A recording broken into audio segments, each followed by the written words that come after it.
All right, let's dive in. Today, we're all about Julius Caesar. But we're not just hitting the high points, dates and battles and all that. Right. We're going deeper. Hmm. You know more about the man himself, his personality, the impact he had. Absolutely. And fun fact, right off the bat, the guy was terrified of cats. Really? Ailurophobia. Huh. You don't hear that every day. I know, right? But getting into it, our sources really paint a picture of Caesar, his character, and he sounds like he had some serious presence, Hmm. like commanding. Yeah, definitely. It seems like he was a guy who was very used to power and holding people's attention. Think about how he just brushed off that soothsayer's warning. Right. I mean, that says something about his confidence, maybe even a bit of arrogance. Totally. And then there's that whole thing with him using the royal we. Oh, yeah. Like, he really believed in himself, maybe too much sometimes. But then again, the sources also mention some issues he had, like epilepsy, and he was a little deaf. It's interesting to see those vulnerabilities there, alongside this larger-than-life persona. Yeah, that's a good point. It definitely humanizes him. Yeah. Reminds us that he wasn't just this god-king figure. And it adds another layer when you think about his relationships, like with Cassius, who was supposedly pretty jealous of him. For sure. So how do you think those kind of vulnerabilities might have affected his leadership? That's a good question. Well, I'm looking here, and it seems like even with those issues, Caesar was known for being a really clear thinker. Like, he could stay calm under pressure. Brutus even said that Caesar didn't let his emotions mess with his judgment. So maybe those challenges actually helped him develop some of those strengths. Interesting. Maybe he had to compensate in other ways. I like that. It really points to how Caesar's personality was kind of a double-edged sword. On one hand, that confidence and dominance definitely made him a strong leader, very decisive. Right.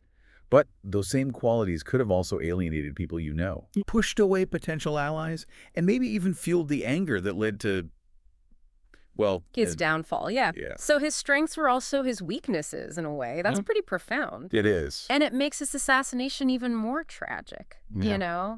It happens before we're even halfway through the play, and yet his presence is still there. Oh, it absolutely is. Looming over everything. Exactly. It's as if his ghost is still shaping everything that happens. Wow. And it really highlights the different ways people saw Caesar.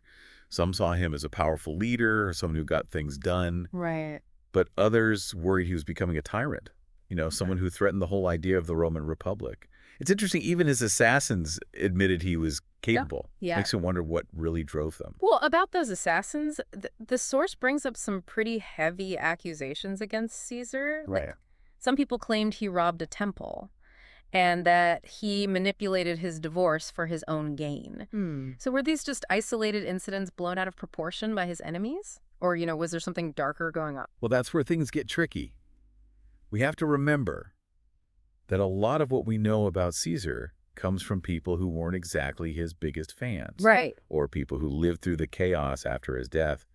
So there's definitely a chance of bias, Yeah, it's like we're trying to put together this historical puzzle, but we're missing some pieces. We have these accusations, but it's hard to know how seriously to take them because of where they're coming from.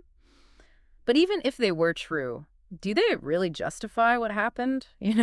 Right. I mean, assassination, that's pretty extreme.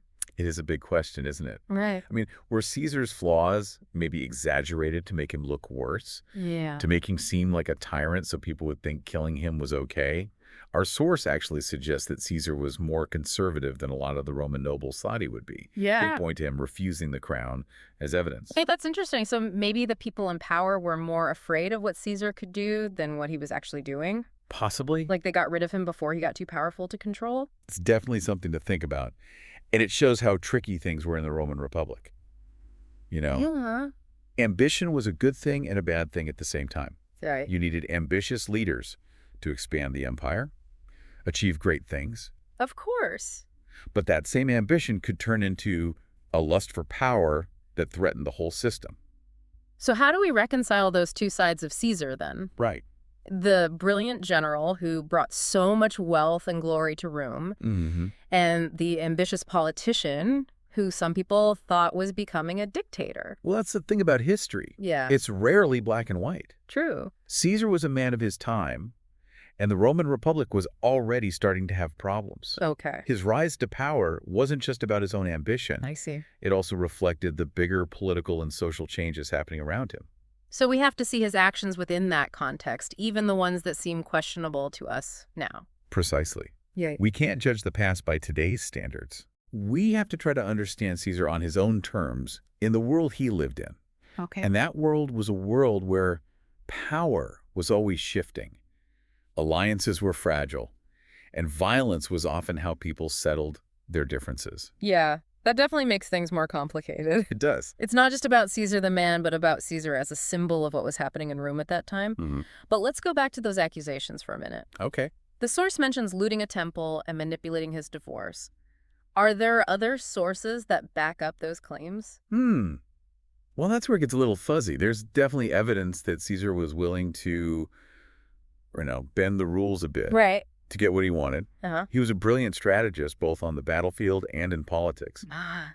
But separating truth from fiction, especially with ancient history, it's always a challenge. So we're left with some uncertainty then. Yeah. It's possible the accusations were true, or at least partly true, but it's also possible they were exaggerated or even made up by his opponents to make him look bad. Yeah. And that's part of what makes Caesar so fascinating. It is. We're always trying to piece together his life, but there will always be missing pieces. Right. And that means we have to think about those unanswered questions, weigh the evidence, and come to our own conclusions. I agree. It's like we're all detectives trying to solve a cold case from 2,000 years ago.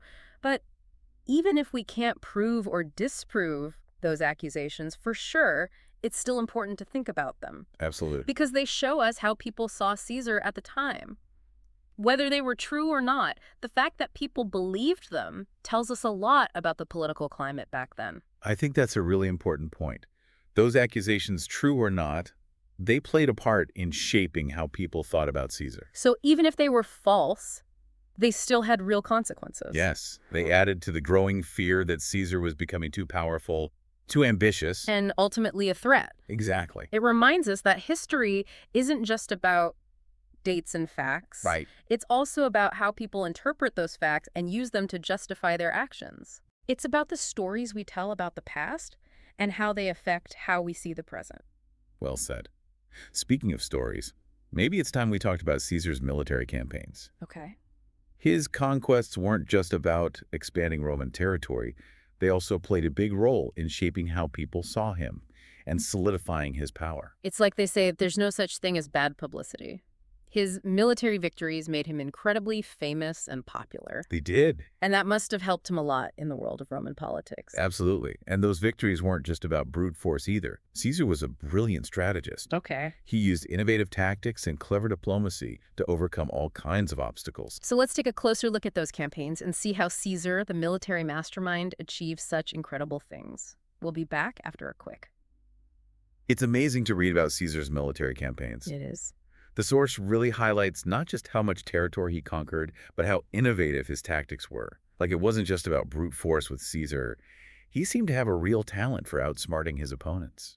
Oh, absolutely. The Gallic Wars, for example. Right. I mean, they went on for almost a decade. Wow. Countless battles Yeah. across really diverse landscapes. Yeah. Caesar was constantly adapting his strategies to whatever he was facing, whether it was, those fierce Gallic tribes or treacherous mountain passes or even just logistical issues. The source even mentions how he used psychological warfare to his advantage. Yeah.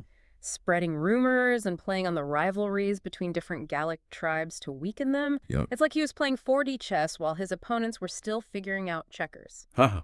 That's a great way to put it. Right.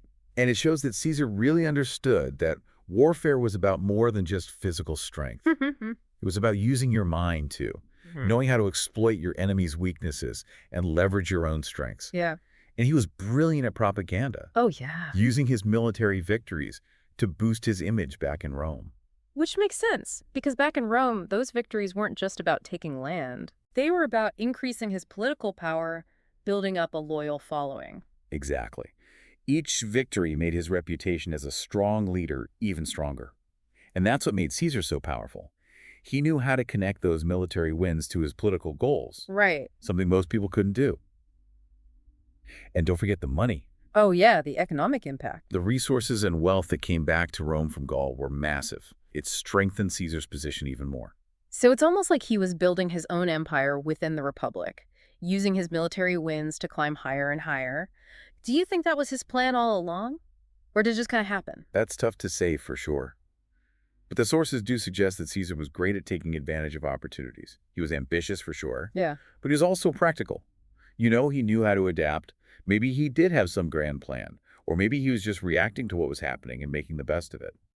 That's an interesting thought. It makes you wonder if even Caesar himself understood how much he was changing things. Like, he was a man of action, not just ideas. And his actions had effects that rippled through history. Exactly. Those conquests he led, they set the stage for the Roman Empire. Wow. Roman influence spread across Europe, and it changed the course of Western civilization. It's hard to imagine what the world would be like if Caesar hadn't decided to cross the Rubicon and march on Rome. It really makes you think, doesn't it? Yeah. About all the ways his actions changed things. We started this deep dive wanting to learn about Caesar as a person, Right. his personality, his impact, and it turns out those two things are really connected. They are. His ambition, his military genius, his flaws, they all played a part in his rise and his fall. And in the end, they shaped how we remember him. That's a great way to sum it up. Caesar's story reminds us that individuals make history, but they're also shaped by their times. Yeah. It's a complicated mix of personality, ambition, and just the circumstances of history. And that's what makes it so interesting. Well, we've come to the end of our deep dive. We have. So let's turn it back to you, our listener. We've explored Caesar's personality. We've talked about the accusations against him. We looked at his amazing military campaigns. And we've thought about his complicated legacy. Now it's your turn. What do you think? Was Caesar a hero, a villain, a visionary, a tyrant, maybe a little bit of everything? That's the great thing about history. It makes us ask those questions. It encourages us to think about the past and come to our own conclusions. There might not be easy answers, but the journey of learning is what makes it so rewarding. I agree. And who knows, maybe this will inspire you to learn even more on your own. Just watch out for any cats. Thanks for joining us on this deep dive into the world of Julius Caesar. Until next time, keep exploring, keep asking questions, and keep those brains working.